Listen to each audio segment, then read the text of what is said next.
Assalamualaikum warahmatullahi wabarakatuh. Alhamdulillahirrabbilalamin.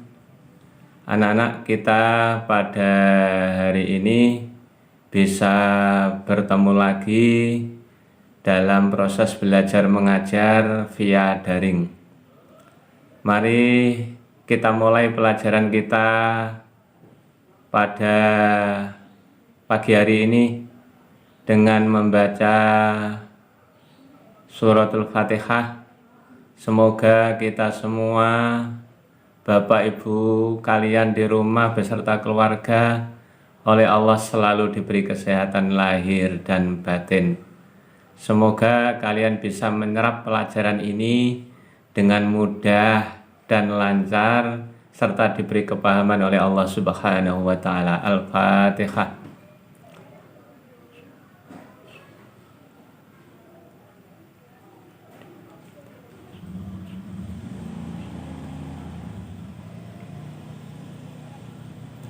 Terima kasih anak-anak. Alhamdulillah kita bisa bertemu lagi. Kita mempelajari bab iman kepada hari akhir. Kemarin Pak Iksan sudah menerangkan tentang definisi hari akhir atau hari kiamat, definisi atau pengertian iman kepada hari akhir. Sudah saya sampaikan juga dalil nakli atau dalil yang berasal dari Al-Quran dan Al-Hadis tentang iman kepada hari akhir. Setelah itu juga sudah saya sampaikan tentang berbagai ciri-ciri akan datangnya hari akhir. Diharapkan kalian semua setelah mempelajari ini, kalian bisa meningkat amal ibadahnya, meningkat amal baiknya, dan berkurang amal buruknya. Diharapkan kalian menjadi pribadi-pribadi yang lebih baik. Amin ya rabbal alamin. Anak-anak, setelah kita mempelajari materi iman kepada hari kiamat, maka kalian akan kami beri tugas sebagai berikut. Yang pertama, jelaskan gambaran terjadinya hari kiamat, mulai dari awal kejadian sampai akhir.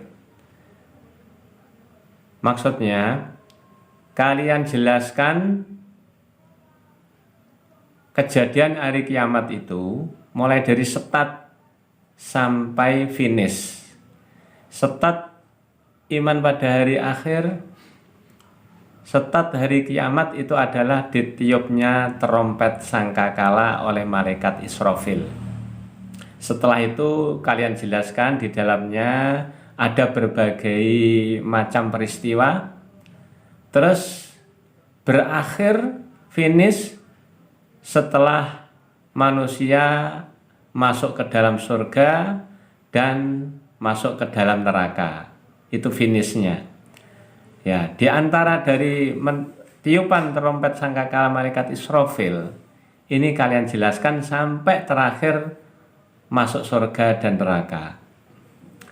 Silakan dijelaskan, ditulis di kertas. Untuk yang kedua, bagaimana sikap perbuatan yang seharusnya kalian lakukan setelah kalian memahami bahwa besok di hari kiamat keadilan Allah Subhanahu wa Ta'ala akan ditegakkan dan setiap perbuatan akan mendapatkan balasannya. Ini salah satu hikmah dari iman kepada hari kiamat. Kemarin hikmahnya tidak saya sampaikan anak, tapi dari berbagai penjelasan kejadian yang ada di dalam proses hari akhir tersebut, kalian harus mampu mengambil kesimpulan. Kalian harus mampu mengambil hikmah yang terkandung di dalamnya, yang seharusnya kita saat ini ketika kita masih hidup, mumpung kita masih diberi kesempatan hidup oleh Allah di dunia ini, sikapnya yang harus kita kerjakan itu apa? Karena besok di yaumil qiyamah Allah itu akan menerapkan keadilannya. Yang salah akan divonis salah, yang benar akan divonis benar. Sekecil apapun perbuatan kita nanti akan dibalas oleh Allah Subhanahu wa taala. Sekecil apapun kesalahan kita nanti akan mendapatkan keadilan dari Allah Subhanahu wa taala. Semuanya perbuatan baik dan jelek semuanya akan mendapatkan balasannya. Seperti yang sudah saya terangkan pada pertemuan yang pertama tempo hari. Silakan kalian kerjakan yang nomor 2 ini, perbuatan atau sikap yang seharusnya kalian lakukan untuk persiapan nanti ketika kita masuk ke fase kehidupan berikutnya, yaitu di yaumil qiyamah. Untuk yang ketiga, menurut kalian hari kiamat itu sudah dekat atau masih jauh? Atau masih lama? Dari berbagai tanda akan datangnya hari kiamat, kemarin sebagian sudah saya sampaikan kepada kalian. Kalian bisa membaca-baca di buku literatur, buku apa saja tentang buku agama. Silakan dipelajari tanda-tanda datangnya hari kiamat. Setelah itu kalian jawab tugas nomor 3 ini, yaitu kiamat itu kesimpulannya sudah dekat atau masih lama. Setelah itu berilah argumentasi kalian. Nih. Nomor 4. Sebentar lagi anak-anak kita akan merayakan hari raya Idul Adha. Insya Allah tanggal 31 Juli. Harinya insya Allah hari Jumat. Tugasnya adalah ikutlah sholat id di dekat tempat tinggalmu. Kemudian sepulang dari sholat id, tulislah hikmah dari perayaan Idul Adha yang telah disampaikan oleh khotib ketika kalian mengikuti sholat id tersebut. Jadi ketika khotib berkhotbah, kalian dengarkan baik-baik.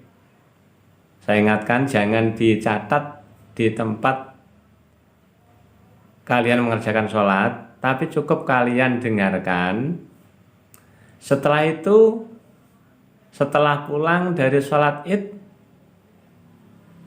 ketika kalian sudah ada waktu luang, silakan ditulis lagi intisari hikmah dari perayaan Idul Adha yang disampaikan oleh khotib yang ada di tempat kamu masing-masing.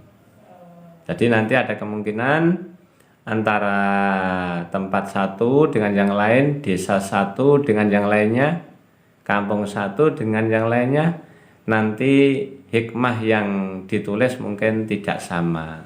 Karena hikmah dari perayaan Idul Adha ini banyak sekali.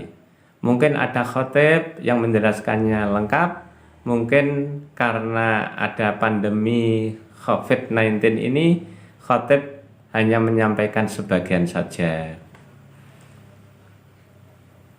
Untuk selanjutnya anak-anak, jawaban silakan ditulis dalam lembaran kertas. Mohon kertas diberi identitas yang lengkap, mulai nama, kelas, dan nomor absen. Jika jawaban lebih dari 1 lembar, jadi mulai dari jawaban nomor 1, 2, 3, 4, kok lebih dari 1 lembar, katakanlah 2 lembar atau 3 lembar, maka pastikan semuanya itu terkumpul jadi 1. Bisa kalian staples. Ya. Jadi Jangan sampai pekerjaan kalian itu lepas antara satu dengan yang lain. Untuk tugas, insya Allah akan dikumpulkan di akhir bulan bersama-sama dengan pengumpulan tugas mata pelajaran yang lain. Insya Allah Pak Iksan tidak begitu banyak memberi tugas anak-anak, karena kondisi kita sekarang tidak begitu memungkinkan kalian untuk mengerjakan tugas terus. Pak Iksan berharap kalian banyak membaca. Jadi yang penting kalian tahu untuk semester 1 ini bab yang harus dipelajari apa saja. Silakan kalian baca di buku paket yang telah dipinjamkan kepada kalian.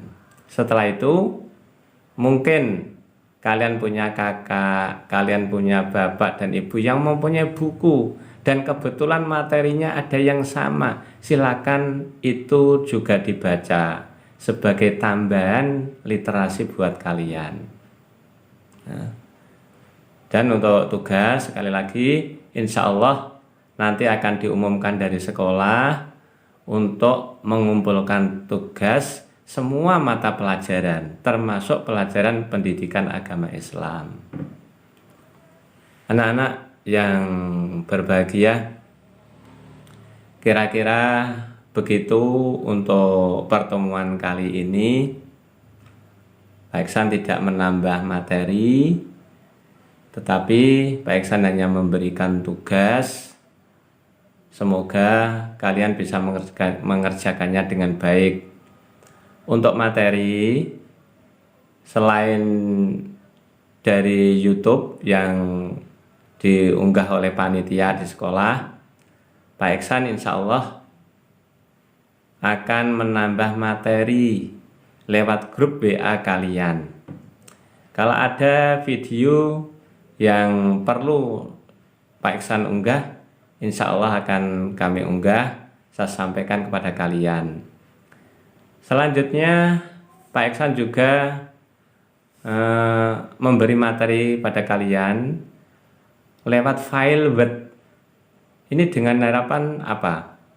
Saya khawatir di antara kalian itu ada yang HP-nya tidak support alias RAM-nya terlalu kecil, sehingga Pak Iksan juga menyertakan materi dalam bentuk Word.